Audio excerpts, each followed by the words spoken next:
नीम गावामध्ये श्रावण मासाच्या 6व्या महिन्यापर्यंत मंगळवारी काम बंदी असते आणि संपूर्ण गाव सर्व समाजातील लोक मांसाहार आणि तळण वगैरे बंद करत असतात। याच्यामध्ये कुठल्याही प्रकारची अंधश्रद्धा नाहीये। आमचे पूर्वज हे डोळस होते, विचारी होते। श्रावण मासामध्ये पचनसंस्था मंद होत असते, म्हणून रोगराई वाढू नये, लोकांच्या तब्येती बिघडू नयेत यासाठी मांसाहार आणि तळण वगैरे बंद केलं पाहिजे।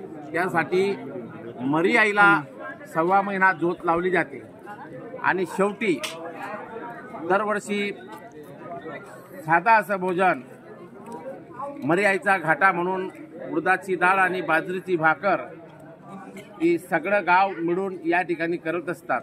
या वर्षाचे भोजनाचे दाते जे आहेत, आमच्या गावातील एक प्रगतिशील शेतकरी लोटन धर्मा कोळी आणि यांच्या परिवारातर्फे या वर्षाचं संपूर्ण गावाला मरी आईच्या भंडाऱ्याच्या प्रसादाचं आयोजन हे त्यांच्या वतीने झालेलं आहे। सगळ्या गावाच्या वतीने मी लोटन भाऊ परिवाराचं देखील अभिनंदन करतो। अशीच प्रथा ही परंपरागत आमच्या गावामध्ये चालत राहावी अशीही नागरिकांना शुभेच्छा देतो।